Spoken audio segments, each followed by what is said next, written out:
تصمیم گرفتن برای ترک شغل و تغییر محیط کار رو میتونیم یکی از مهمترین بخشای مسیر شغلی افراد بدونیم. بروز مشکلات و چالش‌ها توی محیط کار هیچ وقت قابل اجتناب نیست و توانایی کار کردن تحت چنین شرایطی یکی از مهارت‌های لازم برای موفقیت توی شغله. اما رسیدن به خودآگاهی و درک نارضایتی از شغل توسط خود فرد و تصمیم گیری برای تغییر محیط کار از همه چیز با ارزش تره. توی این ویدیو به مهمترین نشونه های تغییر شغل میپردازیم. 1. مهارتاتون بلا استفاده موندن. یکی از نشونه‌های مهم تغییر شغل اینه که اون شغل دیگه براتون چالش جدیدی به همراه نداره، به خصوص اگر درخواست شما برای استفاده از مهارت‌های دیگه‌تون توسط مدیرا و سرپرستا نادیده گرفته میشه. 2. فرصتی برای رشد توی محیط کار وجود نداره.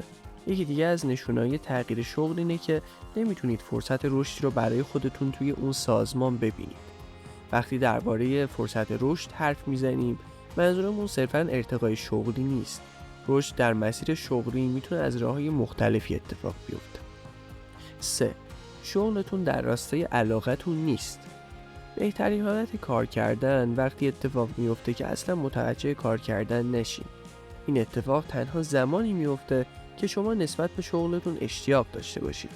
اشتیاق نسبت به کاری که انجام میدید میتونه باعث ایجاد حس رضایت فوق‌العاده توی شما بشه. از طرف دیگه وقتی با علاقه به کار مشغول هستین، بهره‌وری بالاتری دارین و خروجی‌های بهتری هم خواهید داشت. در غیر این صورت بعد مدتی احساس میکنید که مهارتاتون در حال تلف شدنن و از علایقتون فاصله گرفتید. اینجاست که باید کم کم به فکر تغییر شغلتون باشین. محیط کارتون سمیه. محیط کار ناسالم میتونه روی مسیر حرفه‌ای و رضایت شغلی شما تأثیر منفی بذاره. از جمله محیط‌های کاری ناسالم میتونیم به سازمان‌هایی اشاره کنیم که توی اونها شیوه‌های مدیریتی تنبیهی و کنترلی اجرا میشن. بی‌اعتمادی و عدم صداقت وجود داره، کارمندا تحقیر میشن یا مورد تعرض قرار میگیرن. و 5. حد و مرزهای اخلاقیتون زیر پا گذاشته میشه.